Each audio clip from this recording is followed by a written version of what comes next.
Hello everyone, this is Krishna. Welcome to Vidyapath education. और आज की इस वीडियो में हम डिस्कस करेंगे नीति आयोग के बारे में। नीति आयोग के बारे में आप में से बहुत सारे लोग कह रहे थे कि नीति आयोग पे वीडियो बना दीजिए। एक इन्फॉर्मेटिव वीडियो है ये, आपको बहुत ही बेसिक कॉन्सेप्ट, जो इसका कोर कॉन्सेप्ट है कि ये है क्या एक्चुअल में और ये कौन से फंक्शन करता है या किन काम के लिए इसको बनाया गया है। मैं इस वीडियो में आपको सिर्फ इतनी ही चीज़ें बताऊँगा।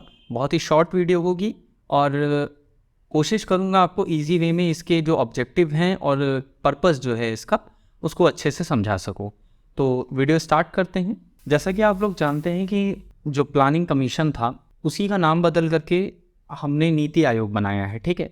तो planning commission was established by a resolution pass by a union cabinet in 15 March 1950। 1950 में 15 मार्च को एक यूनियन कैबिनेट ने एक रेजोल्यूशन पास किया, एक अध्यादेश जारी किया। उसमें पास करने के बाद प्लानिंग कमीशन को इस्टेब्लिश किया गया। The prime minister is the chairman of the planning commission. एक बहुत ही बेसिक कॉन्सेप्ट है, आप लोगों को बता दूं कि जो प्लानिंग कमीशन था उसके जो चेयरमैन थे या अध्यक्ष थे वो इंडिया का प्राइम मिनिस्टर होता है, ठीक है। और यही चीज़ कॉपी की गई है नीति आयोग में, ठीक है। नीति आयोग में भी यही चलता आ रहा है। नीति आयोग का जो चेयरमैन आप देखोगे वो इंडिया का उस टाइम पे जो भी प्राइम मिनिस्टर होगा वही बनेगा, ठीक है। जैसे इस टाइम पर नरेंद्र मोदी हैं, ठीक है। मोदी जी इस समय क्या है, आपके नीति आयोग के चेयरपर्सन है, ठीक है। On 13 August 2014 the planning commission was abolished and NITI Aayog was form in its place, ठीक है। और ये बहुत सिंपल सी एक छोटी सी हिस्ट्री है। 13 अगस्त 2014 को प्लानिंग कमीशन को बंद कर दिया गया और उसकी जगह पे नीति आयोग को लाया गया, ठीक है। नीति आयोग के लाने के पीछे बहुत सारे रीज़न थे। जैसे कि एकमात्र रीज़न, कोई एक ऐसा पर्टिकुलर रीज़न नहीं है कि हम ये कह दें कि नीति आयोग में सिर्फ यही एक रीज़न है। कई सारे रीज़न हो सकते हैं। देखिए, जैसे योजना आयोग था 1950 में, हमारा देश जो है इसको इस्टेब्लिश करता है हमारी कैबिनेट मिनिस्ट्री। उसके बाद ये होता है कि योजना आयोग बेसिकली फोकस करता है इंडस्ट्रियल वर्क पे, जैसे इंडस्ट्रियल पर्पस के लिए, फिर जॉब क्रिएशन हो सके, तरह तरह के फंडामेंटल स्ट्रक्चर पे काम करता है। और अब अगर हम बात करें कि अब हमें ज़रूरत क्या है, हमारा फंडामेंटल स्ट्रक्चर पहले की तरह कमज़ोर नहीं है, अब बहुत ज़्यादा अच्छा हो चुका है।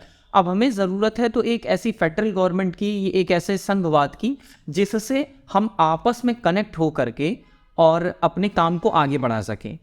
स्टार्टिंग में क्या होता था, अगर आपको पता हो, पहले क्या होता था कि बहुत ही ग्राउंड या रूट लेवल पे जा करके आप इनोवेशन को बहुत ज़्यादा प्रमोट नहीं कर पाते थे।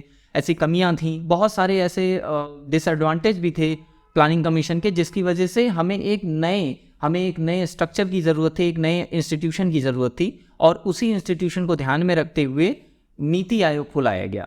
तो नीति आयोग का सिंपल सा आपका जो हिस्ट्री रहा है वो आप लोग समझ गए होंगे। NITI Aayog is an institution formed by the government of India to replace the planning commission. It was established and constituted on जनवरी 1 2015। और 1 जनवरी 2015 से नीति आयोग ने अपना फंक्शन करना स्टार्ट कर दिया, काम करना स्टार्ट कर दिया, ठीक है। बात समझ में आ गई। तो नीति आयोग के बारे में जो बेसिक जानकारी है वो यही है कि नीति आयोग जो है प्लानिंग कमीशन की जगह पे लाया गया। अब एक बहुत ही सिंपल सा क्वेश्चन है, नीति आयोग का फुल फॉर्म क्या है? आप लोग मुझे कमेंट सेक्शन में बताएंगे। कमेंट सेक्शन में आप टाइप करके बताएंगे कि नीति आयोग का फुल फॉर्म क्या है, ठीक है, या नीति का फुल फॉर्म यहाँ पर क्या है, NITI का फुल फॉर्म क्या है। आगे बढ़ते हैं। Y is NITI Aayog needed? अगर हम ये बात करें कि हमें नीति आयोग की ज़रूरत एक्चुअल में पड़ी ही क्यों, तो इसके बहुत सारे रीजंस हैं। अगर आप सर्च करोगे, गूगल करोगे, आप किसी बुक में पढ़ोगे तो बहुत सारे रीजंस हैं। मैंने यहाँ पे शॉर्ट रीजन आपको दे रखे हैं बहुत ही कंसाइज वे में।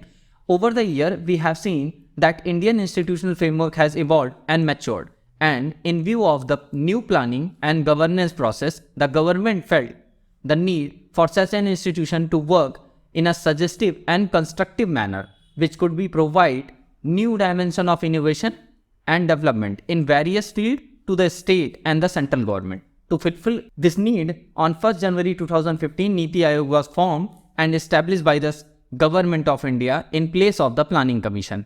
इसका एक छोटा सा रीज़न अगर हम कहें कि कौन सा रीज़न है भाई कि जिसकी वजह से हमें नीति आयोग इतना ज़रूरी था कि हमने प्लानिंग कमीशन को बंद करके नीति आयोग को लिया, तो देखिए जो योजना आयोग है आपका, योजना आयोग जो है वो नीतियां बनाने और नीतियों को देखने और उसके साथ उसको क्रियान्वयन करवाने पे फोकस ज़्यादा करता था।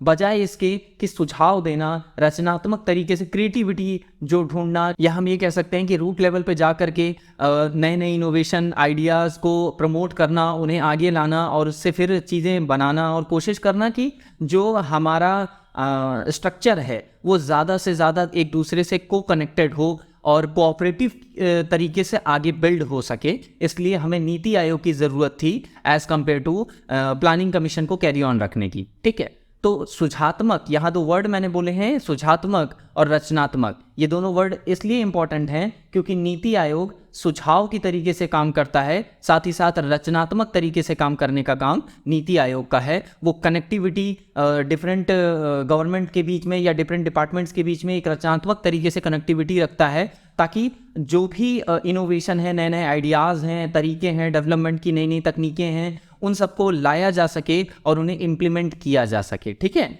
आगे बढ़ते हैं। अब हम देखेंगे ऑब्जेक्टिव ऑफ नीति आयोग। ठीक है, नीति आयोग के उद्देश्य क्या क्या है, किस चीज़ों के लिए नीति आयोग बनाया गया और इसके जो उद्देश्य हैं वो क्या है।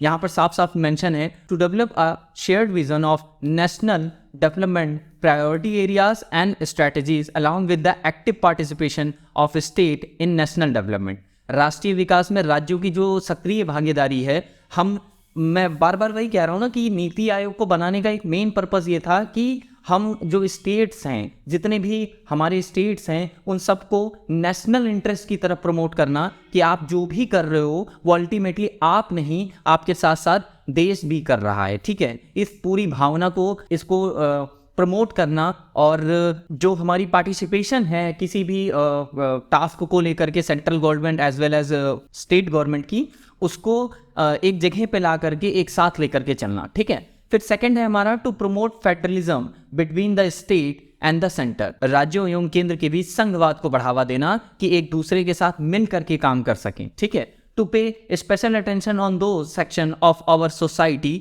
Who have not benefited adequately from economic progress. ठीक है, हमारे समाज के उन विशेष, पहले क्या होता था, प्लानिंग कमीशन स्कीम बनाता था, प्लानिंग कमीशन कोई प्लान लाता था, उसको इम्प्लीमेंटेशन करवाता था, और अक्सर हम अपने लोगों से कहने को देखते हैं कि भाई ये जो योजनाएं होती हैं ये ऊपर से चलती हैं, नीतियाँ आते आते ख़त्म हो चुकी होती हैं, उनको पता नहीं चलता है। एक गरीब पर्सन से आप जा करके अगर बात करो कि भैया दादा या किसी भी तरीके से आप उन्हें डिनोट करके आप उनसे बोलो कि आपको इस योजना के बारे में पता है, तो कहते हैं कि नहीं भैया हमको इस योजना के बारे में तो नहीं पता है, आती तो बहुत कुछ योजना है लेकिन मिलती कहाँ है, कई बार हम ये सुनने को पाते हैं। तो नीति आयोग का एक ऑब्जेक्टिव इसमें यह भी शामिल किया गया कि हम अपने सोसाइटी के उन सेक्शन पे ध्यान देंगे जो बहुत सारी आर्थिक प्रगति के जो नीतियां बनाई गई हैं, जिससे आर्थिक प्रगति या इकोनॉमिक डेवलपमेंट अपना कर सकें हम, उससे उस सेक्शन को अवेयर करवाना कि ये एक इकोनॉमिक पॉलिसी है, इसके तहत आप अपने आप को रजिस्टर्ड करा सकते हैं, आप इसका लाभ उठा सकते हैं, इन सारी चीज़ों को प्रमोट करना। ठीक है, आगे बढ़ते हैं। आगे हमने देखा है to promote new dimension of innovation and to spread awareness among the people for this। तरह तरह की नवाचार का मतलब एग्जांपल देकर के आपको समझाता हूँ। अगर 10 साल पहले की बात करें तो आप स्टार्टअप्स के बारे में नहीं जानते थे। अगर आप ख्याल भी लाते थे स्टार्टअप, लोग कहते थे ये क्या बेवकूफ़ी है, तुम ये छोटा सा स्टार्टअप, इससे अच्छा कोई गवर्नमेंट जॉब कर लो। आज आपको पता है कि हमारी कंट्री में 101 या 102 स्टार्टअप कंपनीज हैं जो यूनिकॉर्न का दर्जा जिनको प्राप्त है, और ये मुमकिन हो पाया है कहीं ना कहीं। अगर हम देखें तो नीति आयोग का भी इसमें बड़ा रोल था। नीति आयोग ने अपने एफर्ट्स को इसमें डाला, और अगर आप नवाचार के बारे में अगर आप लोगों को अवेयर नहीं कर पाएंगे तो चीज़ें जल्दी स्प्रेड नहीं होती हैं। ठीक है, बहुत सारी ऐसी स्कीमें जो आती हैं लेकिन आपको पता नहीं है। दूसरी चीज़ है researching and advising industrial unit on their capacity efficiency. ठीक है, औद्योगिक इकाइयाँ जो हैं, जो हमारे यहाँ इंडस्ट्रियलाइजेशन है, या हम यूँ कहें कि जितनी भी इंडस्ट्रीज़ हैं उनकी कार्यकुशलता वो अच्छे से कैसे फंक्शन कर सकती हैं, कैसे वो अपनी कॉस्ट को कम कर सकती हैं, इस पर रिसर्च करती रहती है नीति आयोग की टीम। और जो भी सजेशन होते हैं वो इंडस्ट्रीज को दिए जाते हैं कि आप ऐसा करिए जिससे और आगे हमारा कंट्री बढ़ेगा। अल्टीमेटली अगर हम देखें तो हमारी ग्रोथ को लेकर के ये फोकस है। ठीक है, ग्रोथ को लेकर के ये फोकस है, और साथ ही साथ डेवलपमेंट को लेकर के ये फोकस है।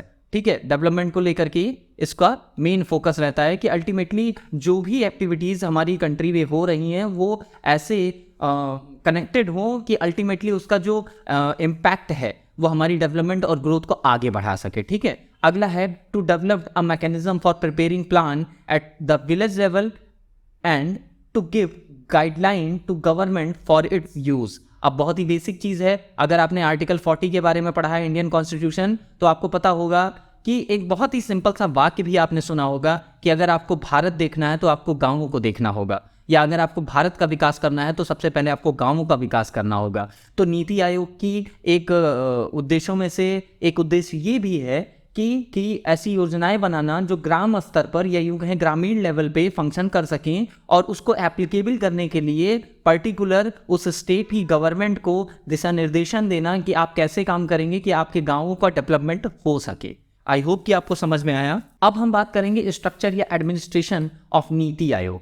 नीति आयोग का एडमिनिस्ट्रेशन कैसे है या स्ट्रक्चर कैसे है, उसको चलाने वाले कौन कौन से लोग हैं, तो बहुत ही कंसाइज वे में समझना है तो ऐसे समझ लो, in this commission there is a chairman, एक चेयरमैन होता है, एक वाइस चेयरमैन होता है, स्टीयरिंग काउंसिल होती है, इसको आप संचालन समिति भी कह सकते हैं, रीजनल काउंसिल होती है, एडहॉक मेंबरशिप होती है, कुछ ऐसे मेंबर्स होते हैं जो एडहॉक पे होते हैं, एक्स ऑफिशियो मेंबरशिप होती है, और चीफ एग्जीक्यूटिव ऑफिसर होता है, एंड स्पेशल इनवाइट्स होते हैं। कहने का मतलब कुछ ऐसे लोगों को स्पेशल किसी ऐसे फील्ड से, जैसे एग्रीकल्चर की फील्ड के जो मास्टर होते हैं उनको बुलाया जाता है, और मेडिकल फील्ड के जो भी मास्टर होते हैं उनको बुलाया जाता है, और अगर हम बात करें तो साइंटिस्ट कुछ होते हैं जिनको बुलाया जाता है। तो ऐसे कई लोगों को बुलाया जाता है जो अपनी फील्ड में स्पेशल अचीवमेंट्स रखते हैं, ठीक है। फिर इसके साथ एक चीफ एग्जीक्यूटिव ऑफिसर, मुख्य कार्यकारी अधिकारी होता है, एक्स ऑफिशियो मेंबर्स होते हैं कुछ ऐसे, ठीक है। यहाँ पर मैंने आपको एक वेबसाइट दे रखी है, इस वेबसाइट को विजिट करके आप पता कर सकते हैं कि कौन चेयरमैन है, कौन वाइस चेयरमैन है, कौन इस समय मेंबरशिप में है,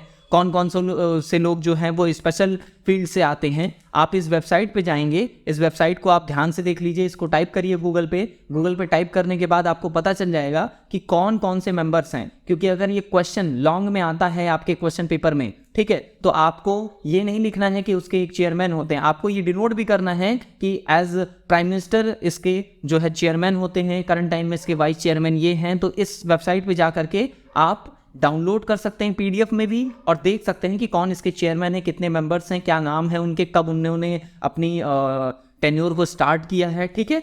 आई होप की टॉपिक समझ में आया। सो ये बहुत ही छोटा सा टॉपिक था और मैंने आपको नीति आयोग के बारे में बहुत ही कंसाइज वे में समझाने की कोशिश की। आई होप कि आपको टॉपिक सारे समझ में आए। अगर कोई कंफ्यूजन है तो मुझसे पूछ लेना, मैं नेक्स्ट वीडियो में आपको क्लियर कर दूंगा, और कमेंट सेक्शन में ज़रूर बताना कि आपको वीडियो कैसी लगी, ठीक है। तो मिलते हैं नेक्स्ट वाली वीडियो में। God bless you all, thank you so much.